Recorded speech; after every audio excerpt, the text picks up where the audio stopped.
I'm calling from Israeli intelligence. We have the order to bomb. You have 2 hours.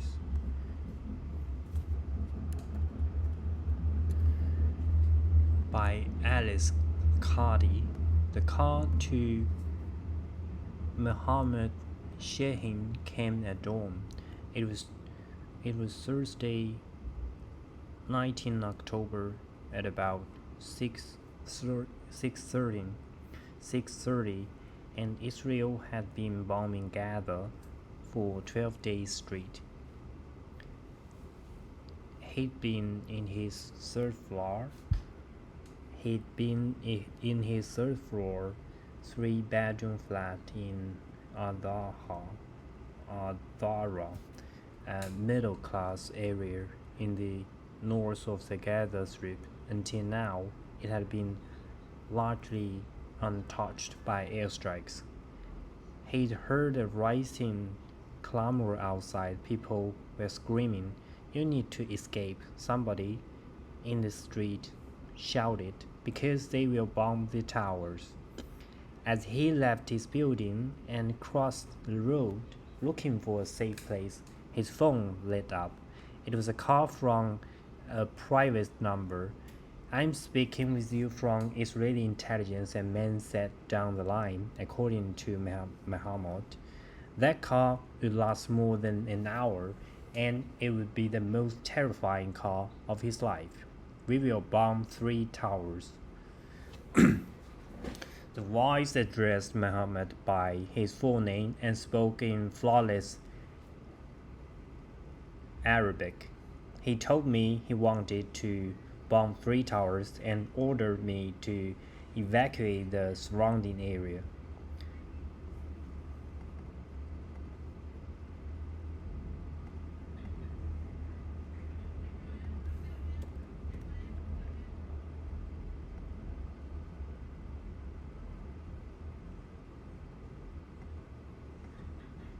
Hmm? The pronunciation? What? Mahmoud. Mahmoud Tower was not directly on threat, but he was certainly responsible for evacuating hundreds of people. I had the lives of people in my hand, he says. He gathered his thought and told the man, who identified himself as Abkarat, not to hang up the phone. As a 40-year-old dentist, Mahmoud says he has no idea why he was chosen for this task, but that day he did everything he could to keep his community safe. Directed by the voices of strangers who always seemed to know how to reach him even when his battery ran out, he pleaded for the bombing to stop and screamed until his throat hurt for people to run away. He led a mass evacuation of his neighbors and then watched his neighborhood explode in front of his eyes. During this conflict, the Israeli military had phoned Gazans sometimes to warn them ahead of airstrikes. Mahmoud's account gives an insight into one such phone call in an unprecedented level of detail. The BBC contacted Mahmoud after multiple Al-Zahar residents identified him as the man who received the warning call. "We cannot independently verify the contents of the call, which he recounted roughly 3 weeks after the event. The details, however, match those on a community Facebook group from the day, as well as satellite images before and after the bombing. We know that day many hundreds of people were left homeless as the Israeli army bombed at least 25 residential blocks housing hundreds of apartments, destroying an entire neighborhood. These people were forced to flee with what few belongings they could take, and were eventually dispersed across Gaza. The IDF says it strikes military targets, and these actions are subject to the relevant provisions of international law. Fire a warning shot to prove this is real. Mahmoud could not believe it when the man began speaking. He recalls people around him warned that the call may be fake. People around him warned that the call may be fake. Since the war had begun, messages had been circulating in the community Facebook group warning of hoax calls and offering tips on identifying real Israeli evacuation orders. Mahmoud asked the voice on the phone to fire a warning shot to prove this was real. If those still sleeping did not hear the scream from the street, then they would hear the shot, he thought. A warning shot seemingly from nowhere, but perhaps from a drone. Hit one of the apartment blocks on threat, he says. I asked him to shoot another warning shot before you bomb. Mahmoud says, one more run out. Now that Mahmoud knew it was real, he tried to stall, asking the man to be patient. I told him, don't betray us and bomb while people are still evacuating. The man said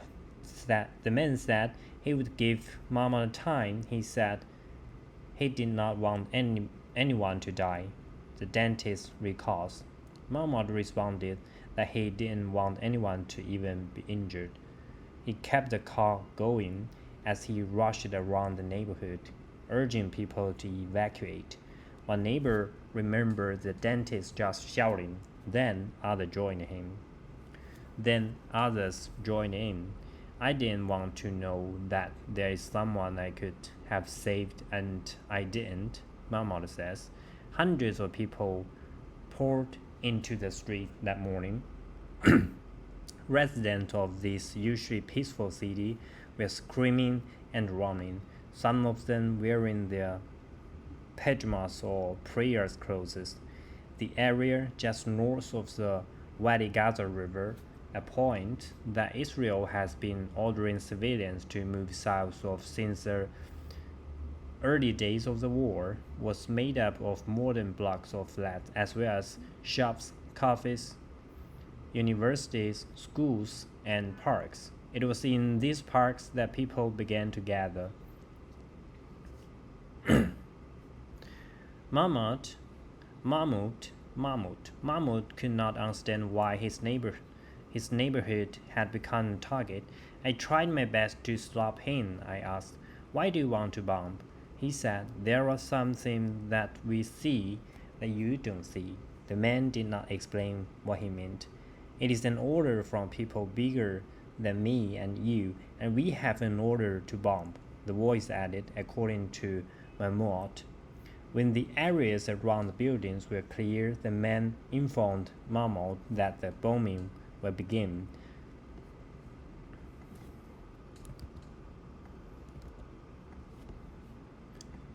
Mahmoud panicked. What if they bombed the wrong building by mistake? Mahmoud panicked. What if they bombed the wrong building by mistake? Wait a bit, the man told him, he says. An Israeli aircraft circled overhead. Mahmoud stared at the three towers that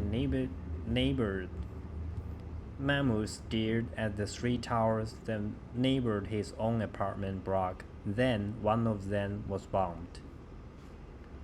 The two other blocks were then destroyed. Images taken in Azwara that morning show rubble in the place of those three apartment blocks, while a video shows residents wandering around in shock and bewilderment as they viewed the immediate aftermath of the strikes. A post on the community Facebook group on 8/28 local time said 3 towers had been wiped out completely. When the bombing stopped, Mahmoud remembered the voice told him, "We have finished, you can go back." Mahmoud did not understand what he had just witnessed. He had lived in this Gaza neighborhood for 14 years, running a busy dental practice and bringing up his children there. I told him Adwara is a civilian area, no one is stranger here. I tried to make him understand. It's not a border area. We have not had previous clashes. Clash.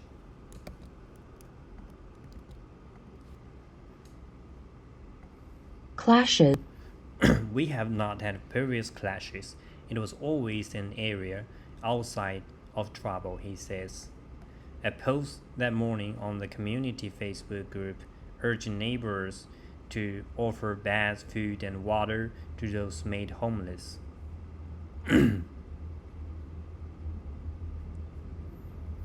People searched for shelter or places to flee to. Local authorities started clearly the debris from the roads and putting out fires in the rubble. Those whose homes remained intact returned. Some people felt a sense of security. We went back home thinking they won't bomb again, one told us. A missed call from a private number. Later that day, Mahmoud had just finished his Isha or nighttime prayers at his flat when he saw a missed call from a private number on his phone. His heart sagged. Immediately, I understand there would be an evacuation and bombing, but I didn't know what the target would be.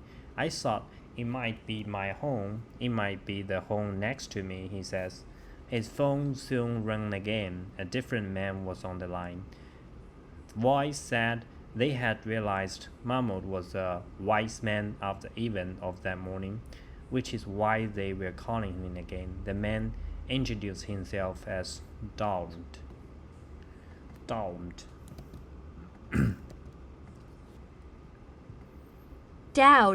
As Daud. The man introduced himself as Daud. Mahmoud was unnerved by the level of detail the man had about his life. By the familiar way the man addressed him and referred to his son's name. According to Mahmoud's account, this man then made some attempt to explain what is happening in Gaza. He started telling me, "Did you see how they slaughtered those children with knives?" I told him that according to our Islamic religion, this is forbidden, Mahmoud recalls. He urged the voice against mass punishment, but Mahmoud knew it was hopeless. Mahmoud says the man told him more buildings would be destroyed that night, and the dentist would need to order his neighbors to evacuate once again. At first, he was told the targets were 2 buildings next to the 3 that had been destroyed that morning, as well as the second block of towers. He said to me, "We want you to inform people to evacuate this area." And I said, "You need to give me time." He got to work. We evacuated all the people and even evacuated a 3rd block because it was so close to the second one, Memo says.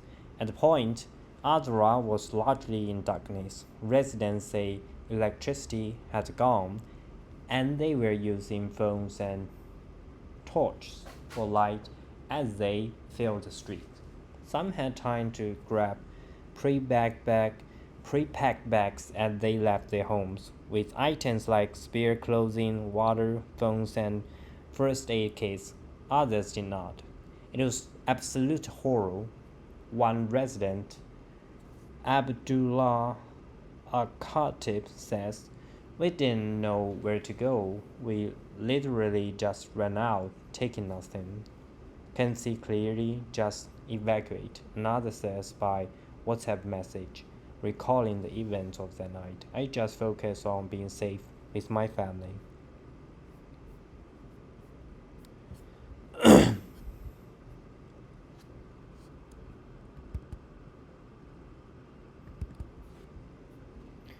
Mahmoud continued trying to buy as much time as he could, talking to the man who called himself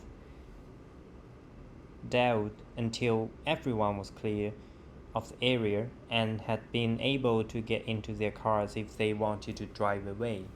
3 buildings were destroyed. As Mahmoud watched the destruction, the man on the phone said 3 more buildings would be bombed and then the residents would be allowed to return, but a change of orders came suddenly. They would bomb the 4 row of apartment blocks on the eastern side of the street. Mahmoud recalled being told this was more than 20 tower blocks and hundreds of homes.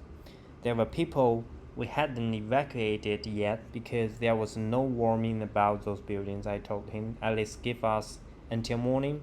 In night time, where will the people go? There were people we hadn't evacuated yet because there was no warning about those buildings. I told him, at least give us until morning. In night time, where will the people go? The answer was, the orders have been received and we will bomb all towers within 2 hours. Mahmoud screamed at people to clear the area. Running from block to block. Residents described chaotic scenes of adults shouting and children weeping. Some parents and children lost one another in the melee. Despite panic, Mahmoud stayed on the phone the whole time, trying his best to delay the bombing. The voice on the other end of the phone continued without emotion. He even told me, take your time, I won't bomb unless you give me permission. What? 等少这个以色列个人先砸个加沙还前大天嘛，我操！等少这个新闻嘛是，给个以色列个情报部门打电话到个人是个亚裔，要给我砸回3栋楼，就是这3栋楼，不是这3栋楼，这3栋楼，叫我来实地好砸个3栋楼，给拱个那个人才离。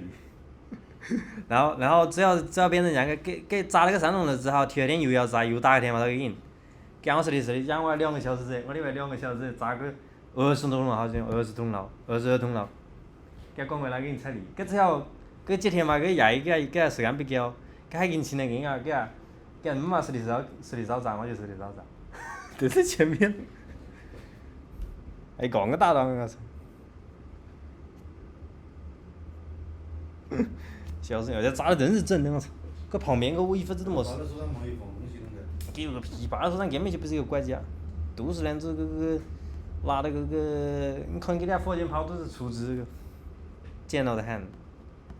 还有是根本就不是一个国家，就是一个松散的组织而已，吃的都没有。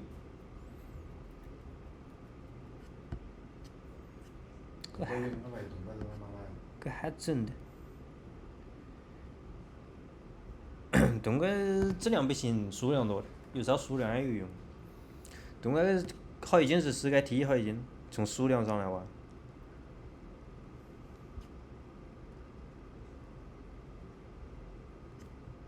还他妈搞笑。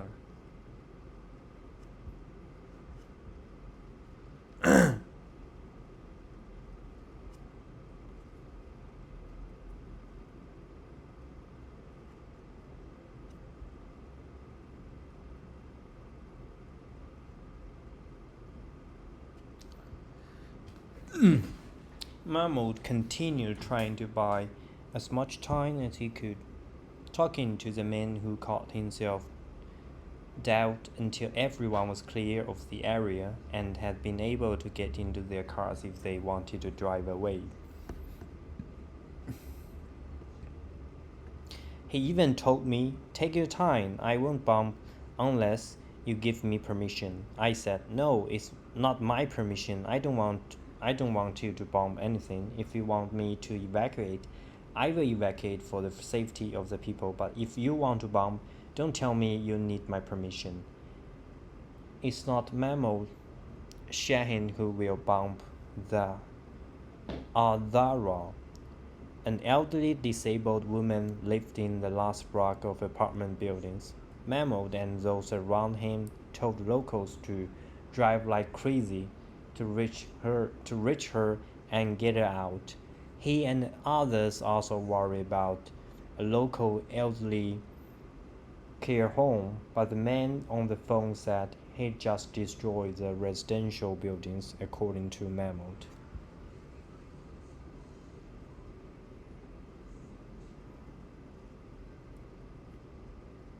Memo says what he and his neighbors witnessed that night wasn't a small bombing, the, but the complete destruction of buildings as residential blocks were leveled one by one. It was a very hard night for all the people of Azara. Photos and video footage Photos and video footage posted by residents of the community showed the aftermath of the evening bombing. A post on the Facebook group at 21:11 local time says, "Azara towers are being bombed right now. God have mercy." One resident speaking to the BBC via WhatsApp message recalls the confusion in the street. "We didn't know where we should go. Some said we must go to schools. Some said we should go to Anusarira. During that time came cruel bombs." Mahmoud asked the man on the phone where he should take his neighbors. He said, "Either take them east or west." I said, "To take them east will be hard because to the east of the Raha is Makharak, an already unsafe area. People were already scared to go there." He told me, "Take them west to Palestine Street. I suggest the University of Palestine," and he said yes. Memo led the crowd, which included not just residents of the tower blocks, but also other displaced people who had sought shelter in Azara after fleeing their own homes elsewhere in northern Gaza.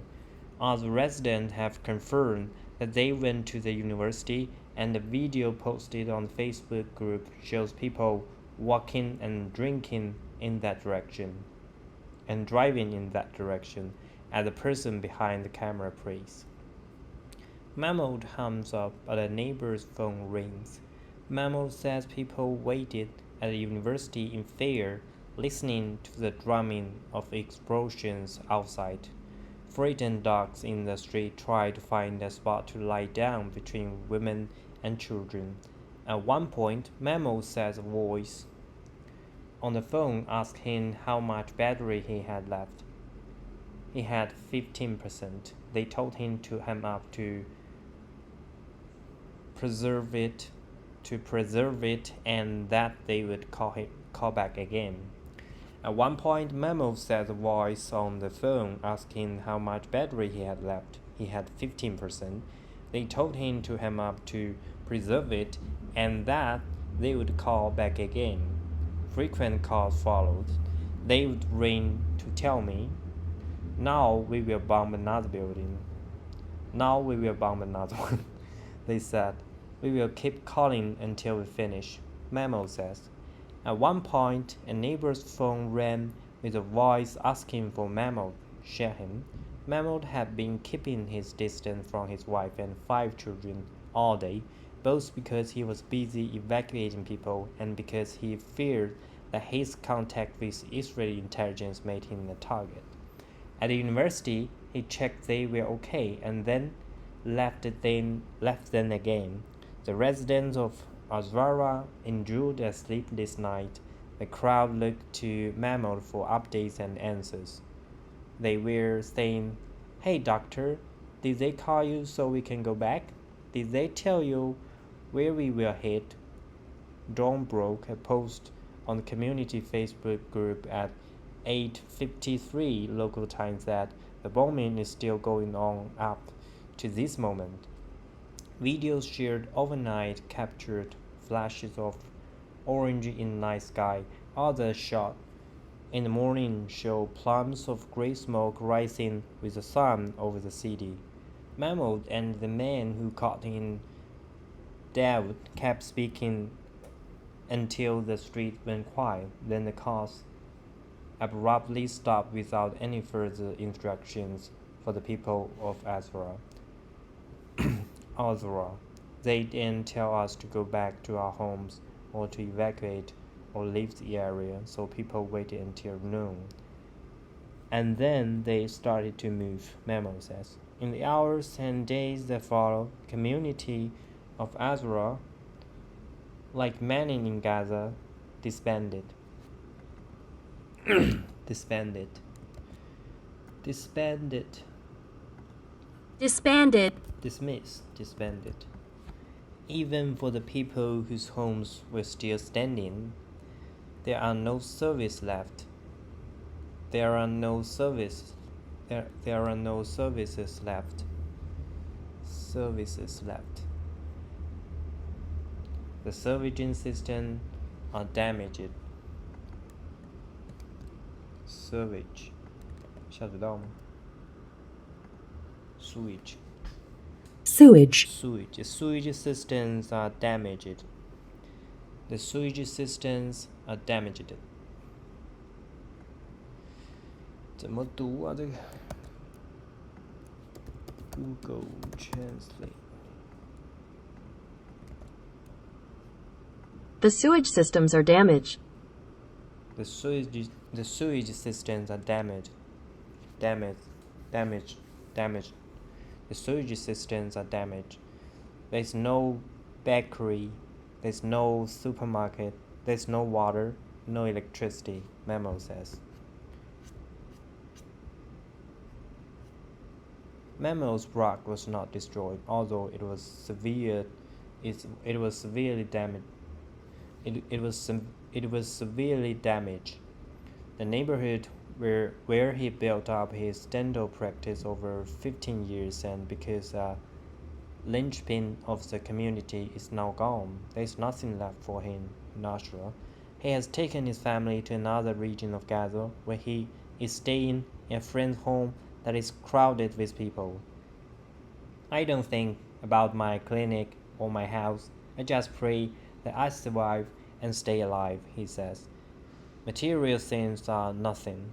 You could die at any second right now. We don't think about anything else.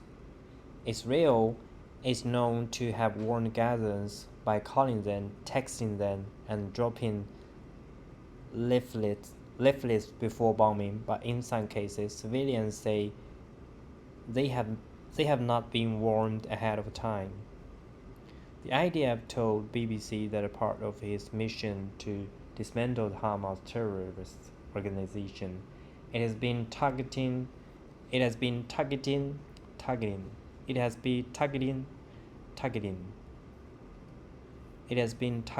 military targets across the Gaza Strip. Strikes on military targets were subject, it said, to relevant purviews of international law, including the taking of feasible precautions to mitigate civilian casualties. Scout. Hamas continues to attack Israel from across the entire Gaza Strip. Hamas has embedded itself in civilian infrastructure and operates across the entire Gaza Strip. The IDF is determined to end these attacks, and as such we will strike Hamas wherever necessary. The Hamas-run health ministry in Gaza says more than 10,000 people have been killed by Israel since the war began. More than a third of them were children. Israel's retaliatory airstrikes, retaliatory, retaliatory.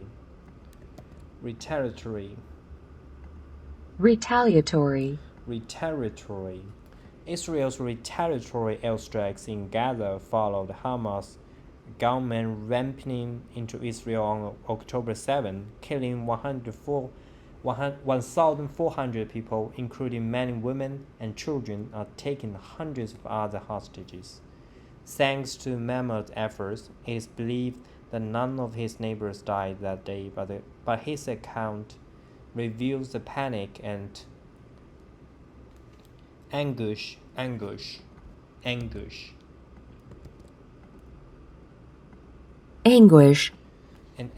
of a Palestinian community as they watched their homes and everything they loved blow up around them. The BBC has spoken to multiple families who lived in Zaraha, a neighborhood of professional and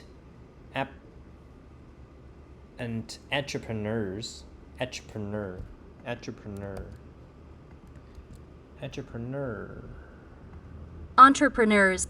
And entrepreneurs in which families ate falafel and pizza on the beach together, and children played football in the dawn light as a call to prayer sounded across the rooftops. In the second part of this story, we will bring you into the lives of the people who called this place home, of a prosperous and vibrant community that was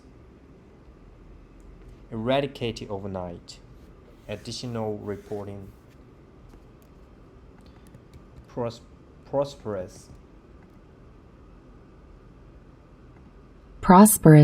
Prosperous, a prosperous, vibrant community. Vibrant.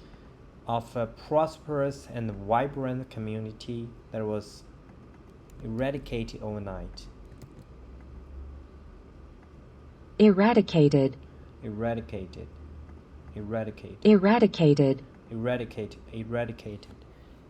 In the second part of this story, we will bring you into the lives of the people who called this place home, of a prosperous and vibrant community that was eradicated overnight. Eradicate.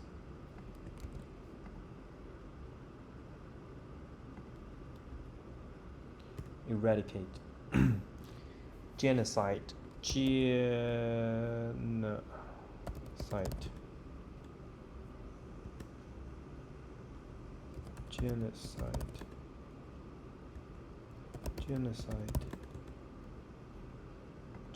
Genocide. Eradicate. Vibrant. Prosperous.